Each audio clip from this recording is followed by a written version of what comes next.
L'état actuel des choses dans le peuple de Dieu présente de grandes analogies avec la situation d'Israël telle qu'elle se présente au début du livre de Samuel, 1 Samuel 1.1. Il y a trois choses en particulier qui semblent ressortir comme des caractéristiques de cette époque-là. D'abord, le formalisme dans les choses de Dieu, un cérémoniel qui n'est que l'activité de la chair. Cette religion-là ne peut conduire qu'à un affreux mélange, à l'adultère spirituel. Elle ne peut avoir comme résultat que faiblesse et stérilité. Puis, c'est l'absence de révélation spirituelle. Une aptitude générale à percevoir ce qui est vraiment de Dieu. Les visions n'étaient pas fréquentes, ou plus exactement, la vision spirituelle n'était pas une chose courante. Autant parmi les sacrificateurs que chez les hommes du peuple, l'esprit de sagesse et de révélation était inexistant. L'intelligence et le discernement étaient des quantités négligeables, ou du moins négligées.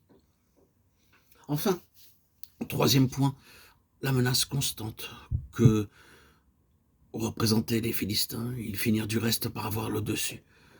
La gloire fut bannie d'Israël, le témoignage à la souveraineté de Dieu disparut du milieu du peuple.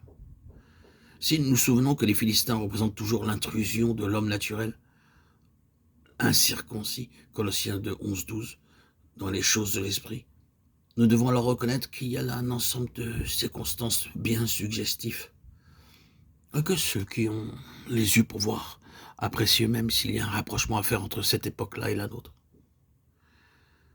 Ce que nous avons à cœur ici, c'est de souligner la méthode que Dieu adopte pour réagir contre cette situation.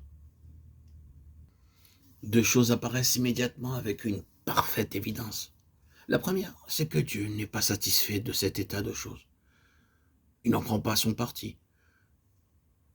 Par des voies mystérieuses, il entreprend de préparer l'instrument qui servira à la restauration de son témoignage.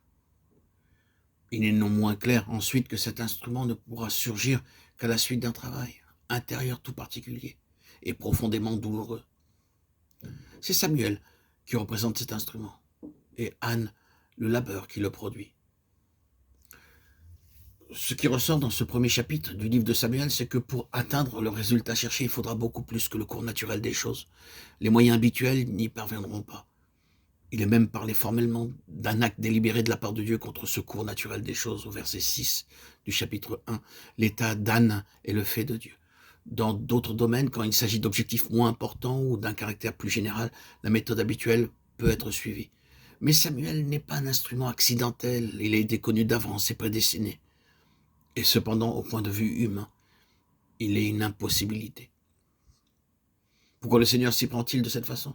Comment concilier ces deux choses? Que Samuel fut à la fois déterminé, cependant rendu impossible par un acte de Dieu. Une première réponse est que la formation de cet instrument devait avoir lieu du côté humain, par une participation à la souffrance divine et à l'intense labeur de Dieu en faveur de son témoignage. Anne, en effet, eut à souffrir dans son âme une agonie peu commune. Elle nous est présentée au verset 10 du livre de Samuel au chapitre 1 comme versant des pleurs et l'amertume dans l'âme.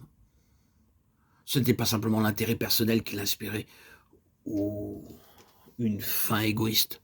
Preuve en soit que lorsqu'enfin Samuel lui est donné, elle le met à la disposition de Dieu aussitôt qu'elle peut. D'Isaac, il nous est dit lorsque l'enfant fut sevré, tandis que dans le cas de Samuel, il est dit d'Anne qu'elle le sevra, comme si elle ne laissait pas les choses suivre simplement leur cours, mais provoquer elle-même aussitôt que possible une séparation au profit du Seigneur. Elle est extrêmement préoccupée des intérêts de Dieu. Et il y a là quelque chose de frappant si l'on tient compte de tout ce que cet enfant lui avait coûté, et de l'amour d'autant plus grand dans son cœur maternel. Ouvrons les yeux à la vérité et rendons-nous compte de sa portée. Ce qui est appelé à servir Dieu dans un sens particulièrement décisif pour ses intérêts ne voit pas le jour sans peine. Sa préparation donne lieu à des souffrances qui sortent de l'ordinaire et à un travail intérieur spécialement intense. L'âme est rassasiée d'amertume et les yeux de larmes.